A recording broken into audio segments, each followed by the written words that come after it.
Hello everyone, I hope you all are doing well. This is a quick guide on how to do the Glassway Nightfall on Grandmaster difficulty. In this guide, I will first show you the classes we used, followed by the weapons, and finally the strategies. Timestamps are in the description below. First off, some important information on this Grandmaster. It has Overload and Barrier champions.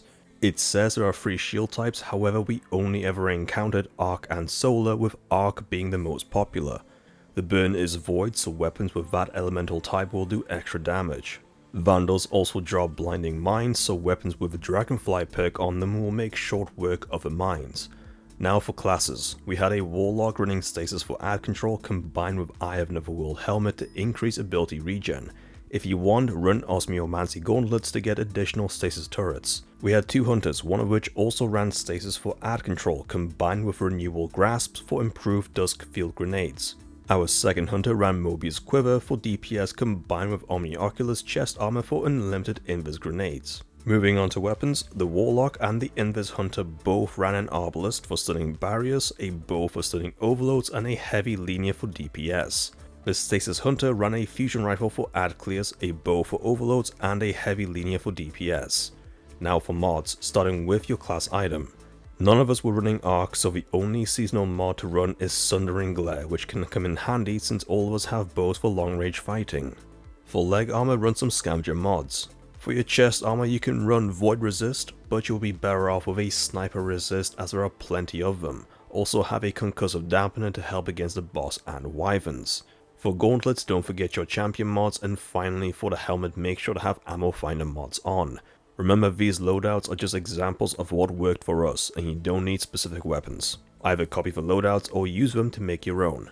With that out of the way, let's get right into the first encounter. At the beginning there will be some ads and an overload. Stay at the mouth of the cave as they will rush you.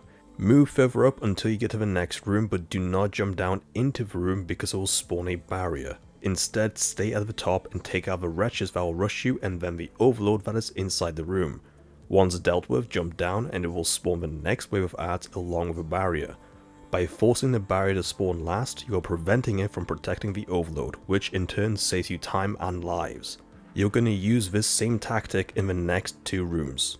In the next room, stay in the mouth of the cave and try to get rid of the overload first. There will be a mini boss roaming around the room, but he shouldn't get too close. You can use the rocks to the right for cover along with the mouth of the cave. Once done, the barrier will spawn along with additional ads. Be careful as there are snipers in the top right hand corner of the room. Clear them out along with a mini boss. Moving to the third room, split into 2 groups. 2 people on the right and 1 person can go to the ledge over here to snipe from. This way 3 of you are not fighting for room on the right side. Get rid of all the snipers and shanks to clear the area up a bit and then take out the overload. Don't get too far into the room, otherwise the barrier will spawn with additional ads and it can get hectic. Instead, kill the overload and you can kill the boss from the back of the room. Once it is cleared, go further in and it will spawn the next wave. This strategy is much easier as the barrier will not protect the boss and he is a nuisance and he will continuously try to snipe at you. After this, make your way through the tunnel till you get to this Vex Structure.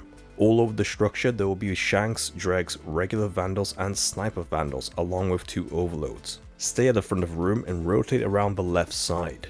You will have a good view of all the enemies to easily take them out. Move from platform to platform until the room is clear. Onto the plate. You have 2 options here. You can turn invisible and sit on a plate to fully activate it, or activate it bit by bit, taking each wave of ads one by one. Personally, we went with the first option as it is a lot quicker. The Invis Hunter can stay on the plate whilst the other 2 sit behind the cover at the back of the room and cover them from the enemies approaching on the left and right sides. At any time, the person on the plate can retreat back if they get overwhelmed. There will be regular shanks along with exploding and heavy shanks, not to mention vandal snipers up high on the left and the right sides. Once the plate is over, stay up high and deal with the ads and the overload in the middle of the room. Keep to the back of the room and slowly move in, disposing of the ads as they spawn in. There will be another heavy shank with a barrier spawning in the middle once most of the ads are dead. Be careful of the vandal snipers that tend to sit up on the top left and right ledges.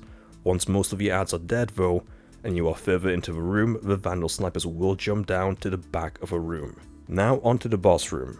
This strategy is all about timing and patience. There are what I like to call 4 phases in this room. Each one contains a set of adds, the boss, and mini Hydra. So let's start with phase 1. Take out the adds in front of you along with the Overload champion. Afterwards, go into the room on the left side.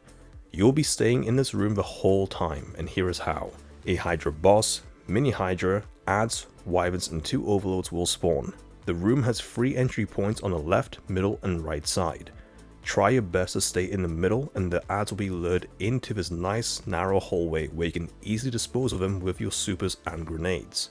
Make sure to establish who is using their super when to not waste any.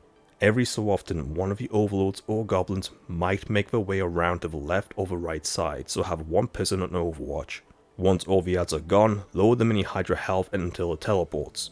Just remember that every single time the mini Hydra loses more than half a bar of health, additional wave of adds will spawn in. Once you lower the health, another wave of adds will spawn, so try to keep damaging the Hydra quickly until it despawns. Then use the middle corridor to deal with the adds, including another 2 overloads. Once cleared, this will conclude the first phase. Go to the left side and wait around the middle of the room near the left exit. The boss will automatically go there and you can easily hit it from this safe position. When the boss loses a full bar of health, it will teleport, bringing on the second phase. Then it is rinse and repeat. Go back to the middle exit and begin luring the adds in. This time there won't be any overloads, so get rid of the mini Hydra instantly. This will make additional adds spawn in, which will bring the total to 4 wyverns and 4 barriers along with smaller adds. Save your supers for the wyverns and dispose of them along with the harpies until only the barriers remain. At that point, stay in the mouth of the entrance and snipe at the barriers. When you kill the last one, it's phase 3. The boss will spawn along with another wave of adds including goblins and 2 overloads. Go back to the middle and deal with them. Afterwards, go to the left side and begin to lower the second bar of health on the boss. Once that bar reaches half, the boss will be exactly at half health, triggering another wave of adds. So go back to the middle and lure the next wave of goblins and another 2 overloads. Once you have done that, go back to the left and lower the rest of the boss's health until it is on its last bar, bringing on phase 4. The boss, along with the mini Hydra, wyverns, barriers, and plenty of adds will spawn. Go back to the middle hallway and kill the mini Hydra as quickly as possible, which will of course double the adds, including 4 wyverns and 4 barriers. Same as before, use your supers to get rid of all the adds until the barriers remain. Once they are gone, that is it. The boss is on its own and there won't be any more adds, so have at it. Use whatever you have to kill the boss. And there you have it, that is how you complete the Glassway Grandmaster Nightfall. If you have found the video helpful, then please like, share and post a comment. Don't forget to subscribe for more Destiny 2 content. Thank you for watching, and I'll see you all next time.